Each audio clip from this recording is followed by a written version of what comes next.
today with Luke, the 18th chapter. Praise to you, Lord. Then Jesus told them a parable about their need to pray always and not to lose heart.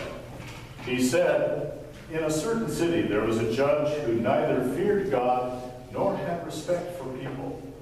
In that city there was a widow who kept coming to him and saying, 'Grant me justice against my opponent.' For a while he refused, but later he said to himself, 'Though I have no fear of God and no respect for anyone, yet because this widow keeps bothering me, I will grant her justice, so that she may not wear me out by continually coming.' And the Lord said, 'Listen to what that unjust judge says. And will not God grant justice to his chosen ones, who cry to him day and night? Will he delay long in helping them? I tell you, he will quickly grant justice to them. And yet when the Son of Man comes, will he find faith on earth?'" The Gospel of our Lord. Praise to you, Christ. Please be seated.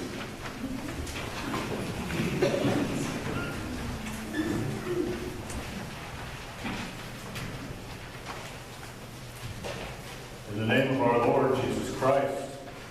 Amen. Well, I've given you little hints about some of the wrestlings that we have with the text study group, the pastors that get together on Tuesdays. We thought the time before, the Sunday before, was a real stinker of the gospel.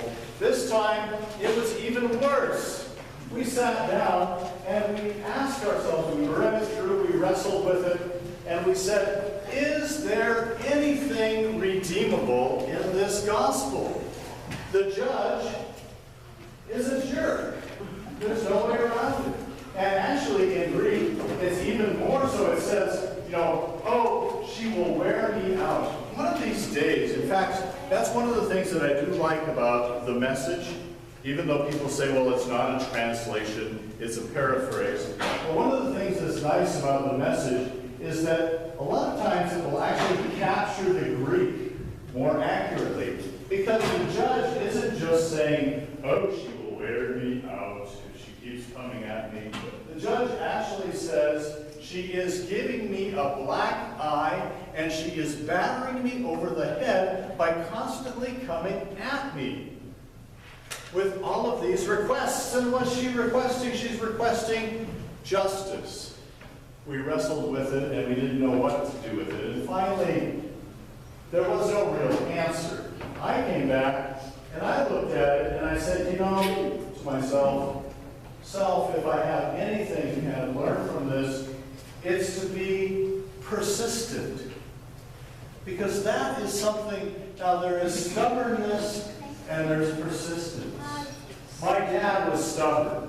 Yeah. I'm persistent. Right? Persistence.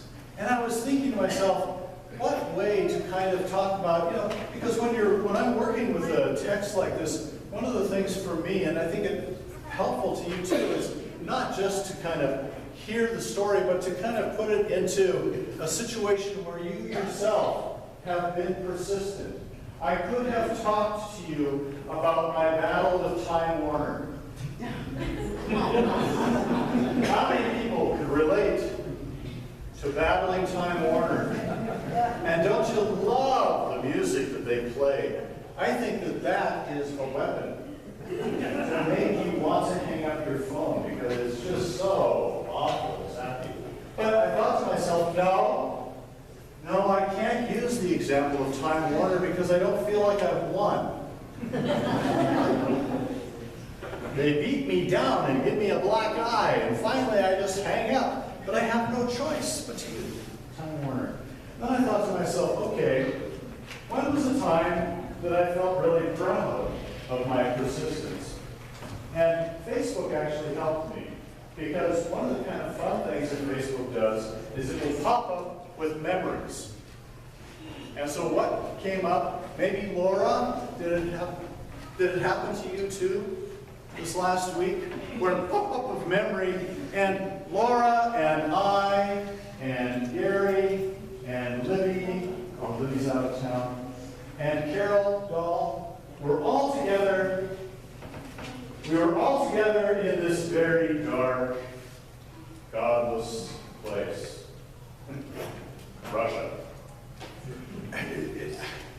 don't get it. I'd love to talk, okay, I know that I have, a friend of mine in Belgium said that I have this toxic obsession with that country, but I still don't quite understand how we're so obsessed with all of a sudden making Russia back into the, okay, yeah, they're doing, Putin is up anyway. But we had, I mean, one of the things that almost everybody who went with us on that trip to Russia talked about was they said, wow, this is not nearly as bad as I thought it was going to be. Right? And Laura and Libby, every evening when we were in St. Petersburg, got on the metro all by themselves, took themselves out to the apartment that they were home staying at, all by themselves, in the dark in Russia, and Laura, stand up. She survived! Yay! She has all of her limbs. She has all of her cash. She only got lost once. But the one time, I always tell people when we're getting ready to go to Russia, I said, well, Americans have this obsession with plans.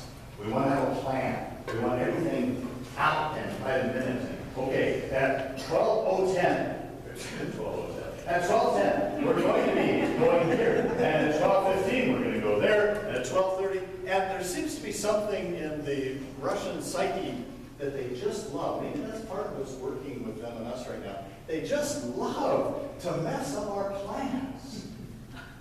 They do. It's like they find out we have a plan, and then they do everything in their power to make sure it doesn't happen.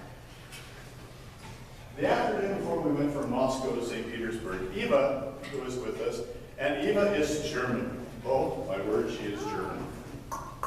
If there's someone who has a plan, it's Eva. And Eva came up to me that afternoon and she said, I have been in meetings this whole 3-4 days that we've been in Moscow. I haven't even seen Red Square. And so zoom, we went out to go see Red Square. Come on, come with me. So the two of us went out, other people were kind of off doing their own thing. And we went to Red Square, and we came walking into Red Square, and it is so amazing. It's such a, I mean, it really does take your breath away. But part of what takes your breath away is the fact that now you walk into Red Square, and the Kremlin is right in front of you. But then to your left is Dolce & Gabbana, and Versace, and it's just like, wow. I remember I almost got run over once when I was in Moscow, and as the car went zooming by, it was a Bentley. And I thought, this is a new Russia. Anyway, we got out to Red Square, but I told Eva, I said, Eva, guess what? All the Fabergé eggs are now in the Kremlin. And they have a special exhibit. Let's go see them. So zoom, zoom, zoom. We went over, we got in line, to go, and we finally made it up to the ticket booth. And I said, I'd like 2 tickets, please, to go see the Fabergé eggs. That's in the armory. Okay, can I have a ticket? No. The ticket, this is a woman. Sweet. No. The tickets for the armory are in the next line. And I said, well, can I? No. And she said, that woman is taking lunch right now. She'll be back at 3.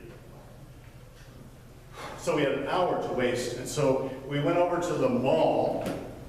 If you don't need a sign that this is a different country. We went to the mall, and we had a cup of tea while we were waiting, and finally, okay, you know, I'm American, Johnny on the spot. And so at 5 minutes to 3, there I was at the head of the line to get our tickets to the armory, because I was being persistent.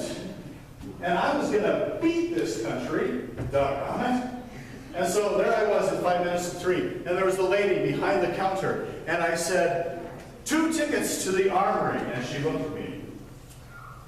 And she pointed at the sign and said, open at 3. So we stared at each other for 5 minutes. Just looked. Until it hit 3. And then she went, hello, I am here to sell you tickets. So we bought 2 tickets to the armory. We got back in line again to go up to see the things in the armory. And we got to the armory itself, and the doors were all locked. And I kept getting more and more persistent about this. And finally, I noticed that there was a little door off to the side of the armory that was open. It had a chair blocking it. It was probably to let some fresh air in.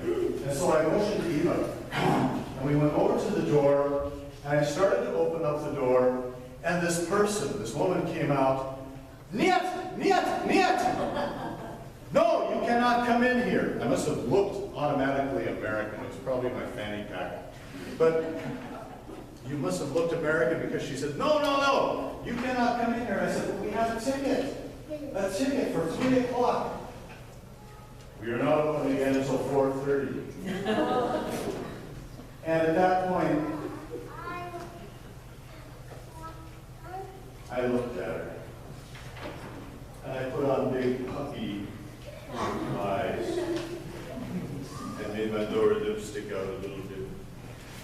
And I said, "Please, please, Batushka, please. It's just 2 of us. We won't take up much room. No one will know that we're there. Please, we go to St. Petersburg tomorrow on the train, and we may never come back. And all we want to do is see the Fabergé eggs," which is how American is that. "All we want to do is see the Fabergé eggs." And I don't know, something melted a little bit, I thought to myself, because she looked at us, and then she stuck her head out and she looked up and down the sidewalk to make sure nobody else was seeing. And then she went and got us in. And I thought to myself, victory! Victory is mine. I have finally, after 9 trips to this country, scored. And so Eva and I went and we ran up the steps, and there we were in the display area for Fabergé. There was a sign on the display case. All Fabergé eggs are at a special exhibit in New York.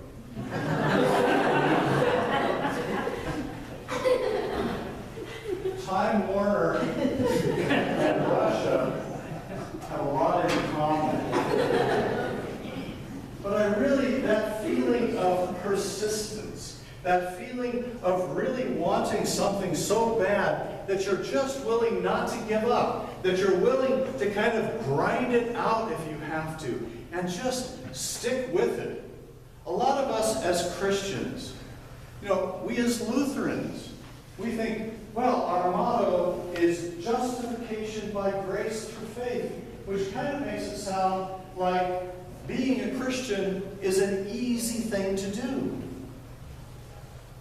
You just have to believe. We just have to let God justify us, and we will be saved.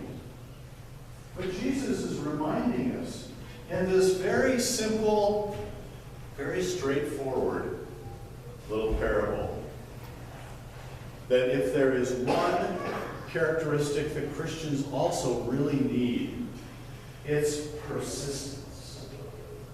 That it just doesn't fall on your lap. We hold up Mother Teresa as being this amazing spiritual giant. How many people have read her biography, her autobiography, where she talks about the struggles that she had, where she had this one moment, this one incredible epiphany, where she really amazingly felt the presence and power of God. And then she spent the next 60, 70 years of her life desperately trying to regain that. There was just constant struggle to wake up in the morning, constant struggle to keep going with the things that she was doing. But she was persistent. We in America seem to have this idea that persistence for us is a remote. And I'm going to sit in front of my TV, and I'm going to be persistent of getting through those 300 channels until I find we have this idea that it somehow should just be kind of laid in our laps. People will come to me and they will say, how can I be a good Christian? Okay, yes, we're justified by grace through faith, but Christian life and living a life worthy of living in Christ is not something that just falls on your lap. It takes practice. It takes practice. What's the one statement they say? Fake it till you make it. Now, some people think that that's, well, you're just being fake. It's like, no, you just kind of keep working at it, keep plugging away, and you may not be completely there yet, but you just keep doing it because you know that the more you do it, the more you read the Bible. And don't just read the Bible, but allow yourself to sink into the Bible and to let the Bible speak to you and wrestle and listen as you're reading. The more you pray, not just this laundry list of, oh, may I find a parking place, or Lord, I like this, or I like that, but instead praying to allow yourself to open up, to really fully come into the presence of God. And a lot of times it becomes wrestling with God, like Jacob and Ram. Doing acts of kindness. You know, Mary Lauber's not here. And a lot of us would look at Mary Lauber and would say, wow, spiritual giant.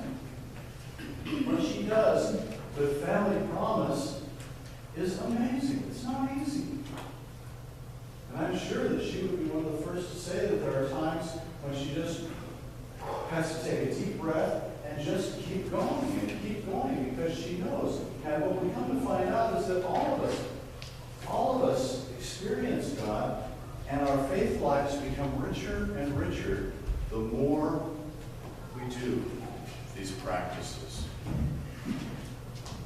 Jesus told them a parable about a widow who needed justice, a judge who was an incredible stinker, real nasty guy, neither respected God nor people. And yet, the moral of the story is she kept at it. How much more, said Jesus, how much more will our faith and our life with God be enriched by not just expecting instant results,